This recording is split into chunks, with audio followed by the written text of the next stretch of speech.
بسم اللہ الرحمن الرحیم۔ اللہ کے نام کے ساتھ شروع جو بڑا مہربان اور نہایت رحم فرمانے والا ہے۔ حضرت سیدنا ابو ہریرہ رضی اللہ تعالیٰ عنہ بیان کرتے ہیں، رسول اللہ صلی اللہ علیہ وسلم نے ارشاد فرمایا، کسی عورت کے لیے اپنے خاوند کے پاس ہوتے ہوئے اس کی اجازت کے بغیر نفلی روزہ رکھنا جائز نہیں ہے، اور وہ اس کی اجازت کے بغیر کسی کو اس کے گھر میں آنے کی اجازت نہ دے۔ حضرت معاذہ ادویہ سے روایت ہے، انہوں نے حضرت عائشہ صدیقہ رضی اللہ تعالیٰ عنہا سے عرض کی کہ حیضہ کا کیا معاملہ ہے کہ وہ روزے کی قضا دیتی ہے اور نماز کی قضا نہیں دیتی؟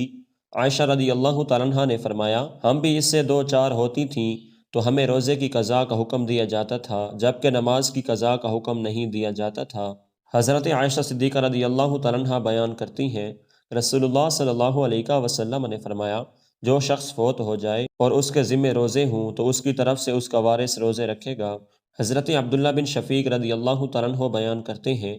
میں نے عائشہ رضی اللہ تعالیٰ عنہ سے کہا، کیا نبی علیہ الصلاۃ والسلام پورا مہینہ روزے رکھا کرتے تھے؟ انہوں نے فرمایا، میں آپ کے بارے میں نہیں جانتی کہ آپ نے رمضان کے علاوہ کسی ماہ کے پورے روزے رکھے ہوں، اور ایسے بھی نہیں کہ آپ نے کسی ماہ میں کوئی روزہ نہ رکھا ہو، بلکہ آپ ہر ماہ کچھ روزے رکھتے تھے حتیٰ کہ آپ وفات پا گئے۔